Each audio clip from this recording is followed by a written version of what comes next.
Back to news. గోదావరిలో జలసవ్వడులు మొదలయ్యాయి. గోదారమ్మ రాజమండ్రి వద్ద పరవళ్లు తొక్కుతున్నాయి. ఎర్రనీరు రాకతో వరదల సీజన్ మొదలైంది.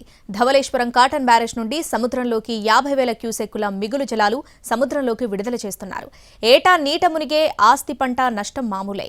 ఈ ఏడాది వరదలకు పరిస్థితి ఎలా ఉంటుందోనని గోదావరి లంక గ్రామాల ప్రజల్లో భయాందోళనలు మొదలయ్యాయి.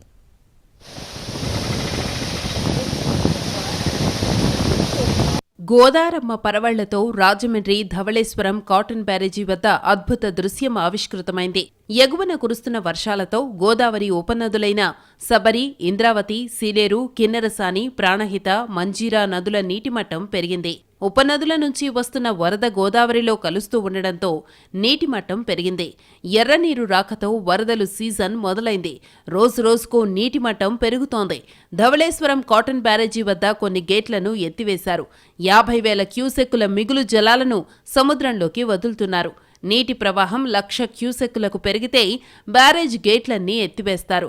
బ్యారేజీ వద్ద ప్రస్తుతం గోదావరి వరద నీటి మట్టం 9 అడుగులుంది. 11.75 అడుగులకు నీటి మట్టం పెరిగితే మొదటి ప్రమాద హెచ్చరికను జారీ చేస్తారు. అప్పుడు బ్యారేజ్ నుంచి దిగువకు 10 లక్షల క్యూసెక్కుల నీటిని విడుదల చేస్తారు.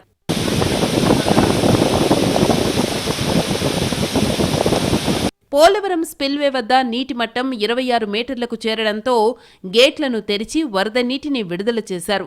మొత్తం 48 క్రస్ట్ గేట్లను తెరిచి వరద నీటిని విడుదల చేస్తూ ఉండడంతో గోదారమ్మ పరవళ్లు తొక్కుతూ ప్రవహిస్తోంది.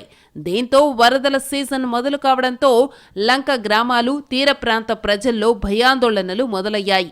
ప్రతి ఏటా వరదలకు 4 నెలల పాటు లంక గ్రామాల ప్రజలు నీట మునిగిన ప్రాంతాల్లోనే జీవనం సాగించడం పరిపాటిగా మారింది.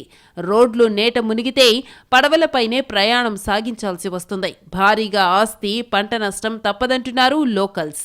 ప్రభుత్వాలు ఇక్కడ శాశ్వత చర్యలు చేపట్టనన్ని రోజులు వీరికి ఇదే పరిస్థితి.